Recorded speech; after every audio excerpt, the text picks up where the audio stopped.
welcome back to my channel. So I'm doing another makeover today of a townie, and I have decided to go with Bella Goth. Like I've said in my previous video, I really enjoy recreating townies. I only change their style and pretty much their style. I don't really change like their look, like other than their hair and like makeup and that. I don't physically change their features because I still want them to be, I guess, original in some sense. So with Bella, I was trying to stay along the theme of red, which I think is pretty iconic for Bella Goth, is that black hair, red clothing, that sort of thing. So I was trying to stay along the theme of that. A lot of choices that I decided to make weren't necessarily like classic Bella Goth, especially her summer attire. So,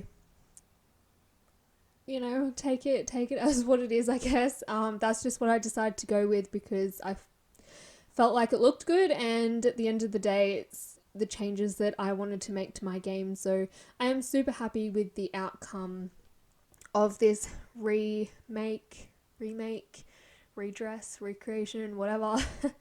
But yeah, I have put in the end of this video, actually, I did record doing the rest of her clothing ties, like sport wear, winter wear, all of that kind of thing, and I'm pretty sure that the winter wear is by far my favorite outfit. I actually really enjoy the winter wear edition. I don't know why, but I love it, and I always find myself basically finding that whenever I make a sim or give a sim a makeover, that I love their winter outfits. So yeah, her winter outfit is definitely my favorite. You will see that at the end of the video. I didn't add that in with my previous video of Eliza pancakes, but I do have that in this one. I was gonna do like a quickened version of everything, and I was like, well, I mean, kind of don't really need that. So I just added it in at the end so you can see sort of the choices that I made. Her sportwear is definitely not along the lines of like your classic Bella Goth. Definitely not. Hairstyle was a bit difficult for me to choose. I was going to go for a completely different look, and then I was like, it's just not the same. So like, as you can see, I was choosing, I don't even know if I was specifically like wanting to choose that specific color, but I think I was just trying to find hairstyles, and I did eventually go with like a brown instead of a black, just because I preferred that a lot more. It sort of lightened her up a little bit. I feel like the black makes her a bit too goth. No pun intended. But yeah, I was still trying to keep it as much as I could along the same lines of, so you can basically look at the sim that I've done a makeover of and you're like, yep, that's Bella Goth, or that's Eliza Pancakes. Like, that's the sort of idea that I am trying to do with my makeovers. And it's just the way that I prefer to do it as well, to be perfectly honest. Like, I don't want to completely change all of the EA characters, especially the ones that have been in the game from the beginning of time. So that's my take on it. And yes, I haven't again specifically gone for Max's Match custom content or alpha content. It is what it is. I have a lot of content in my game that is both Max's Match and both alpha. I play with both. I think her hairstyle that I end up choosing is actually, in fact, alpha. don't hate me for it. I know a lot of people prefer Max's Match, and that's totally fine because I dig a lot of Max's Max as well when I can find some decent Max's Match. But overall, the look that I end up with, I am super duper happy with. I think that it's really cool watching these videos and seeing everybody's different takes on makeovering, oh my god, giving Sims makeovers.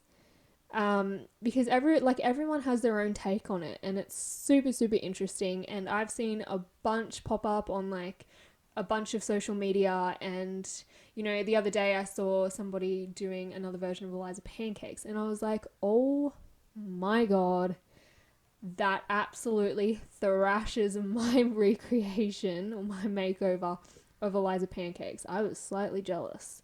I'm not gonna lie, slightly jealous. But it is just, it's just really cool seeing everybody's take. And you know, that's one thing that I really, really love about The Sims and the Sims community, is that there are so many different ways of playing this game, and there are so many different variations of characters and houses, and it's really creative and it's inspirational, and it's just awesome to watch, especially, you know, fellow YouTubers that are a hell of a lot bigger than what I am, because, you know, but just the stuff that they come up with, and, you know, to keep the game interesting. Like, I know, honestly, I prefer The Sims 3 for its gameplay, just plain and simple. I never modded The Sims 3. However, I probably would now if I go back to it once I get a computer that can actually run all of The Sims 3. So I probably would go back and mod it, but I never felt that it was necessary, and I never felt that I needed to add excessive amounts of content into the game. Whereas I think The Sims 4 definitely, most certainly, 100,000% is lacking in a lot of gameplay.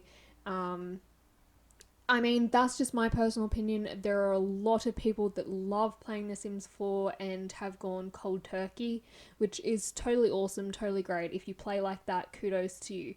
I cannot, for the life of me, bring myself to delete any of my mods or any of my custom content. I think I would go insane.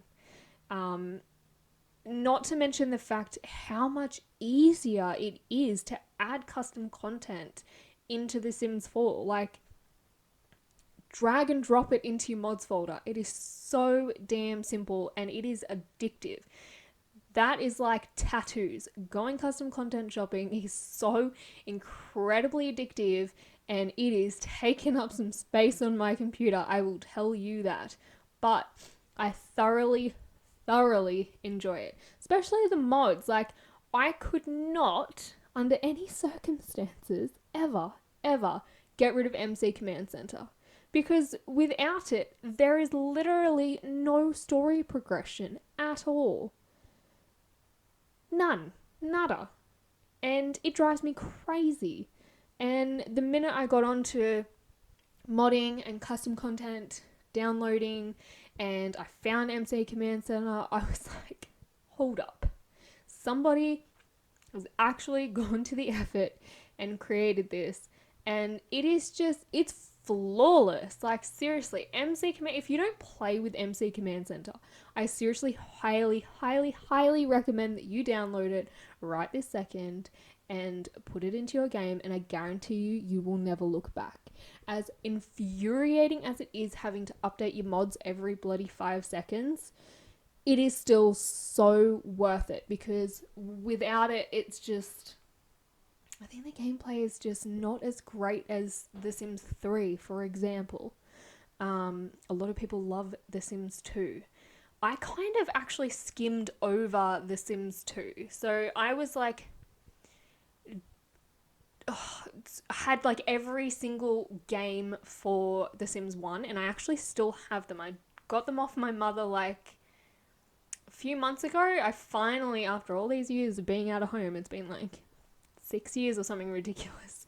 I got a lot of my games that she's been holding on to, and I've got the entire set of The Sims 1, which I would love to try and get that onto my computer again, because it is so nostalgic for me. I grew up playing The Sims and I haven't stopped. But The Sims 2 is one that I actually didn't own. I used to go over to my friend's house after school, and we used to take turns of playing The Sims. We used to all sit around the computer and we used to take turns playing The Sims 2. And then The Sims 3 I got, and I was like addicted to that when I could actually get it to work, because obviously there is so much more in that game. And then The Sims 4 is just like, honestly, The Sims 4 is a huge step up. Like, look at the Sims that we're creating. That is like my favorite thing to do, is create Sims. I love it. I am addicted to it. And that's one of the reasons I'm so addicted to custom content shopping as well, because I can create these characters that are just so unique and so detailed and so refined that it's just, I don't know, it's just really appealing to me to create Sims and to be able to have that creative freedom. And like the detail that you have with the graphics in The Sims 4 is just like seriously out of this world. Like, you go back and play The Sims 3 or The Sims 2, like I struggle with that aspect, that like the quality is just so very different. But in terms of gameplay, obviously earlier Sims releases are a hell of a lot better, but like I would never have recreated or like given makeovers to townies in previous Sims. Just, I don't know, just because. Maybe I might go back and do that now, but The Sims 4 has really given everybody a platform, I think, to really go so creative. And I love seeing what people come up with. Like, you know, this is my interpretation of Bella Goth, and this is what I've chosen to put her in, and, you know, her hairstyle and everything. But, you know, somebody else might have a totally different take on what I've done, and it could be more amazing. It could be absolutely incredible. So that is one thing that I really like, and that's why I'm doing these videos as well, is to share what I'm doing, because I feel like it's inspiring to other people. It's creative, and I feel like the Sims the community is something that you do. Like, you know, you share everything and you show people what you're doing, because it's that environment, and it's creative and it's fun. So yeah, this is essentially the take that I have taken on Bella Goth and her makeover. And like I said, I love it. Every time I make over a Sim, I don't do it half-heartedly, and I don't do it just to make a video. I do it because I actually want to recreate these Sims, and I want to make them, I guess, to my standards. So, quick view of what I chose. Like I said, the sportwear, no, it is not traditional Bella Goth. It doesn't go along with the red theme, but I love it. Everything else is pretty standard except for the summer wear, and her winter wear. Amazing. I will catch you guys in the next video. I hope you enjoy this, and yeah, bye.